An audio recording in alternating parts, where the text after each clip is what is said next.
Bismillahirrahmanirrahim. Assalamualaikum warahmatullahi wabarakatuh. Kami dari kumpulan 2 akan membentangkan sampel textbook dari tingkatan 1 di bahagian akhlak Islamiah bertajuk Ilmu Cahaya Kehidupan. Saya Ainul Huda akan membentangkan muka surat pertama sampel textbook kami. Kami telah memilih pantun sebagai rangsang minda untuk menarik minat pelajar bagi mengetahui lebih mendalam lagi topik ini sebelum masuk ke isi kandungan utama. Di dalam pantun tersebut terkandung tentang adab dan juga kelebihan menuntut ilmu.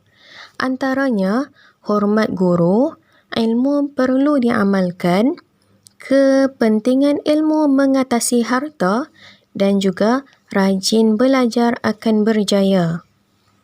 Di dalam bahagian ini, guru dicadangkan untuk membimbing pelajar cara untuk berpantun serta mempersembahkannya di hadapan kelas. Selain itu, guru diminta untuk menerangkan isi kandungan yang terdapat di dalam pantun tersebut. Seterusnya, saya serahkan kepada sahabat saya. Terima kasih. Assalamualaikum warahmatullahi wabarakatuh. Saya Zainal bin Ahmad akan menerangkan bahagian objektif pembelajaran. Di akhir pelajaran, murid dapat satu persatu menyebutkan bahagian dan pengertian ilmu beserta contoh. 1.2 menyatakan hukum menuntut ilmu. 1.3 membaca dalil nakli yang berkaitan dengan hukum menuntut ilmu. 1.4 menerangkan adab-adab menuntut ilmu. 1.5 menguraikan kelebihan menjaga adab ketika menuntut ilmu. 1.6 menyenaraikan akibat buruk tidak menjaga adab ketika menuntut ilmu. Seterusnya saya akan menerangkan bahagian dan pengertian ilmu. Ilmu terbahagi kepada 2 bahagian, iaitu ilmu fardu ain dan ilmu fardu kifayah. Ilmu fardu ain ialah ilmu yang wajib dikuasai oleh setiap umat Islam yang baligh dan berakal. Contohnya, solat fardu, puasa di bulan Ramadan, membayar zakat dan menunaikan haji.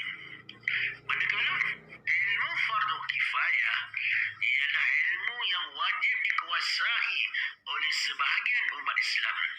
Contohnya, solat jenazah dan solat berjemaah. Seterusnya, bahagian yang lain akan disampaikan oleh sahabat saya. Assalamualaikum warahmatullahi wabarakatuh. Seterusnya, kami ketengahkan tentang hukum menuntut ilmu. Dan saya serahkan kepada Ustaz Abdullah untuk menerangkan tentang dalil. Assalamualaikum warahmatullahi wabarakatuh. Bismillahirrahmanirrahim. Saya Abdullah bin Kamaruz Zaman akan menerangkan 1.3 dalil naqli menuntut ilmu. Keutamaan menuntut ilmu adalah sebagaimana dalil Al-Quran dan hadis yang berikut. Dari Al-Quran, A'udzubillahi minasyaitonir rajim. Iqra' bismi rabbikal ladzi khalaq. Surah Al-Alaq ayat 1. Artinya, bacalah wahai Muhammad dengan nama Tuhanmu yang menciptakan sekalian makhluk. Dari hadis An Anas bin Malik radhiyallahu anhu qala Rasulullah sallallahu alaihi wasallam talabul ilmi faridatun ala kulli muslimin wa muslimah. Ibnu Majah. Artinya, dari Anas bin Malik radhiyallahu anhu berkata, Rasulullah sallallahu alaihi wasallam bersabda, menuntut ilmu wajib bagi setiap Muslim lelaki maupun Muslim perempuan. Bismillahirrahmanirrahim. Seterusnya saya Sharifah Syamimi akan sambungkan muka surat 4 iaitu 1.4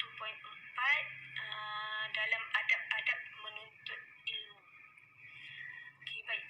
Antara adab-adab menuntut ilmu yang guru perlu sebutkan terlebih dahulu kepada pelajar adalah yang pertama, niat menuntut ilmu ikhlas kerana Allah Ta'ala. Yang kedua, membaca doa sebelum dan selepas belajar.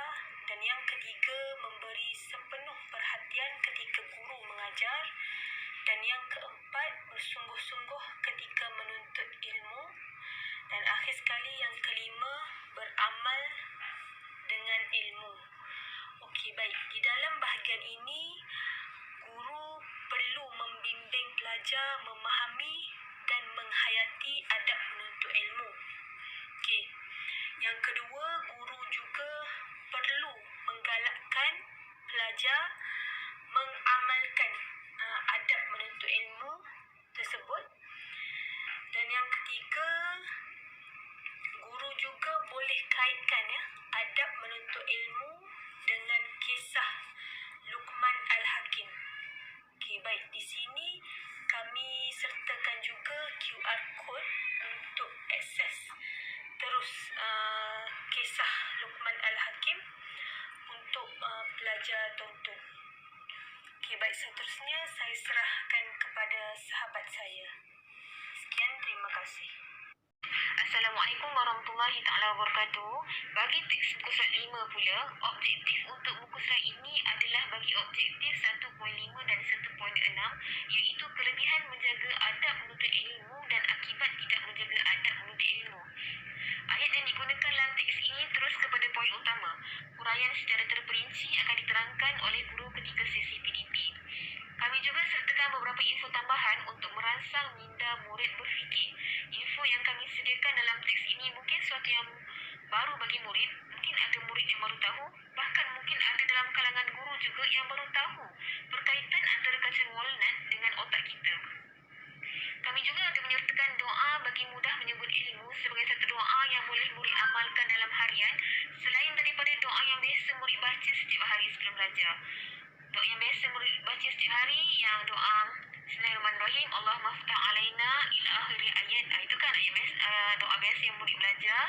Jadi kami letakkan satu lagi doa baru yang mana murid pun boleh amalkan juga selain daripada doa yang biasa diamalkan.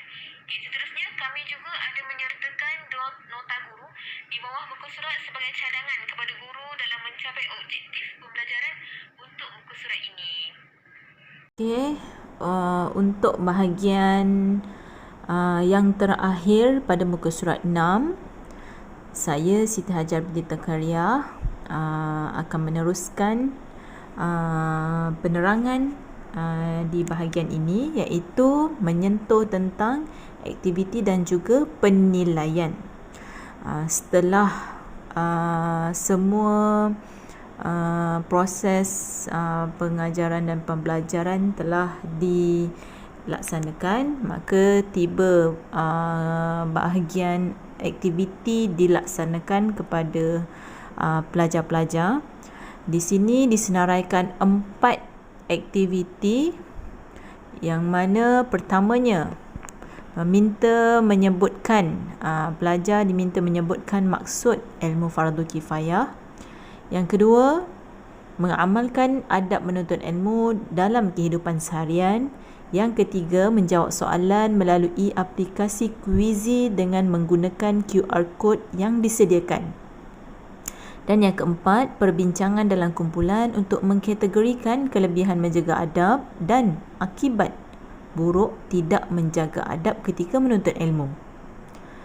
Di bahagian penilaian pula terdapat 4 perkara yang ingin dinilai ataupun diuji kepada pelajar-pelajar. Yang pertama, nyatakan maksud ilmu fardu ain dan fardu kifayah beserta satu contoh. Yang kedua, Terangkan 3 adab menuntut ilmu. Yang ketiga, jelaskan satu perbezaan antara ilmu fardu ain dengan ilmu fardu kifayah. Yang keempat, berdasarkan gambar rajah berikut, ramalkan apa yang akan berlaku kepada kehidupan pelajar yang tidak beradab semasa menuntut ilmu pada masa akan datang. Berdasarkan stimulus yang diberi, kecil-kecil sudah pandai punting kelas. Apa nak jadi dengan kamu ni nanti ya? Ahli parlimen cikgu. Maka pelajar-pelajar diminta berbincang. Jadi di sini terdapat juga nota guru. Di mana guru akan membimbing pelajar melakukan aktiviti yang dinyatakan di atas. Terusnya menerapkan sifat kerjasama dan membantu kepada pelajar. Yang ketiga, pelbagaikan aktiviti bagi memantapkan penguasaan isi pelajaran. Jadi sekian daripada saya untuk penjelasan di bahagian aktiviti dan penilaian sampel buku teks tingkatan 1 ini. Sekian. Terima kasih.